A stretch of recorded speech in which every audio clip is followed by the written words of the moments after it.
Seorang ibu dengan tegas mengatakan kepada putrinya bahwa dirinya adalah pewaris keluarga kaya. Namun, setelah itu ia justru membawa sang putri pindah ke sebuah villa besar yang sudah lama ditinggalkan, kotor, dan penuh debu. Di dalam rumah, sang putri bahkan menemukan kontrak sewa, membuatnya mulai ragu apakah ibunya berkata jujur. Keesokan harinya, saat berangkat sekolah, ibunya tidak menjemput dengan mobil mewah, melainkan mengendarai sepeda biasa. Ibu itu berkata bahwa, meskipun kaya, mereka harus hidup sederhana dan rendah hati. Putrinya berusaha percaya, meski hatinya semakin bimbang. Beberapa hari sebelumnya seharusnya menjadi ulang tahun putri yang ke-10. Namun, ketika ia pulang bersama ibunya yang membawa kue, ia justru melihat ayahnya merayakan ulang tahun dengan wanita lain dan seorang anak perempuan.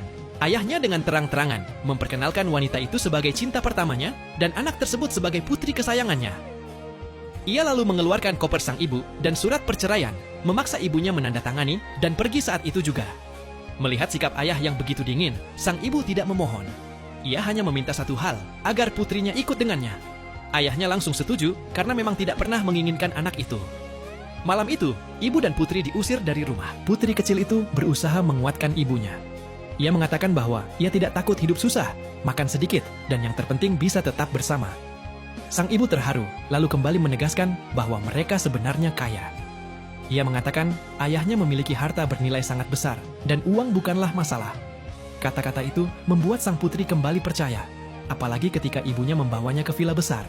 Namun seiring waktu, ia mulai menyadari bahwa pakaian ibunya terlihat semakin lusuh, perabotan villa sudah tua, dan cat dinding mulai mengelupas. Keraguan dalam hatinya semakin kuat, tetapi ia memilih menyimpannya sendiri. Suatu hari sepulang sekolah, sang putri bertemu ayahnya bersama keluarga barunya di depan gerbang sekolah. Ayahnya langsung menuduh gadis itu, sengaja mengikutinya untuk meminta uang. Sebelum sempat menjelaskan, ia sudah dimarahi. Gadis itu buru-buru mengatakan bahwa ia tidak meminta uang karena ibunya kaya. Mendengar hal itu, ayahnya justru tertawa dan menganggap mantan istrinya sudah kehilangan akal, mengingat ia tahu bahwa wanita itu dibesarkan di panti asuhan. Ia bahkan mengeluarkan sejumlah uang kecil untuk mengusir putrinya. Wanita yang menjadi istri barunya ikut menuduh gadis itu berbohong. Beberapa orang tua murid yang berada di sana mulai percaya, apalagi ada yang mengatakan melihat ibunya datang ke sekolah dengan sepeda. Meski gadis itu menjelaskan bahwa bersepeda hanya untuk olahraga, mereka tetap menganggapnya sombong dan tidak jujur. Hanya sedikit orang yang membelanya.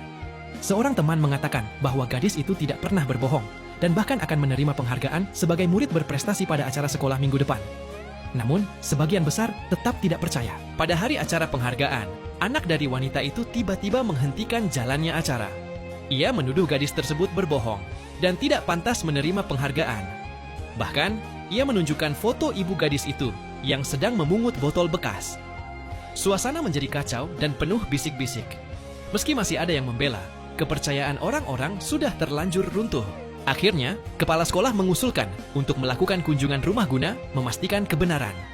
Gadis itu terpaksa membawa semua orang ke villa. Sepanjang perjalanan, ia merasa sangat cemas, takut ibunya akan dipermalukan. Saat tiba di depan gerbang, ia berbohong dengan mengatakan lupa membawa kunci. Namun, ayahnya maju dan mendorong pintu hingga terbuka.